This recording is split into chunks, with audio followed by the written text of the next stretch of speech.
So as you said, this was really just a procedural move. It was kind of ironic because the court was being asked to rule on a request by the Trump administration, which said that it wanted to move forward with enacting these rules. And there were a number of Democratic states and voting rights groups who were saying that it was unconstitutional.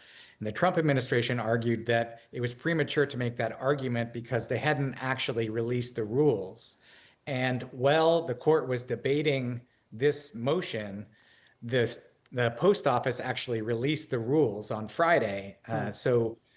On Monday, they came out with an order saying it's premature because the rules haven't been released, but they had actually been released on Friday. So in many ways, the court decision was kind of moot. And you actually had just this afternoon, the Democratic leader of the state Senate and Democratic leaders go back to court and now say that the ruling and these rules should be stopped because they have now been issued and they believe they are unconstitutional. So now it's going to put the actual legal issues to the test in the courts. Thank you so much for catching us up with all of that. As I said, it's been confusing trying to get through all the takes about this particular ruling.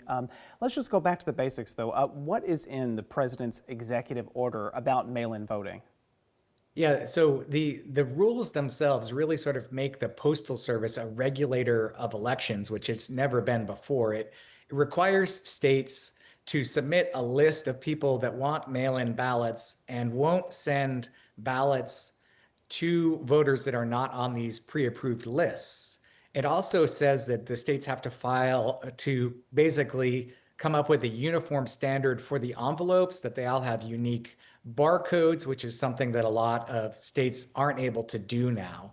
So there's a number of issues at play here, but I think really one of the issues is sort of a time issue at this point, because we're 70 days out before the election, as you noted, and trying to create a new system now that states have never used before, most elections officials say that's essentially impossible. Yeah, touch on that a little bit more. How realistic is it that there could be some of these changes to mail voting going into effect before the election in November?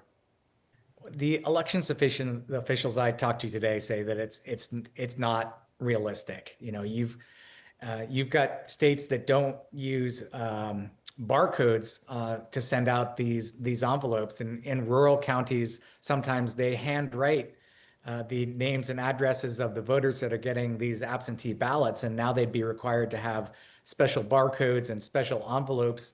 That takes months for elections officials to work with vendors to get. And so it just seems like technically and practically impossible for them to set up this system with the amount of time that we have left before November. We very well may have to have you back on the show once some more information is shared about how the court might move forward with this. So Dion Nissenbaum with VoteBeat, thank you again for joining us and for your reporting.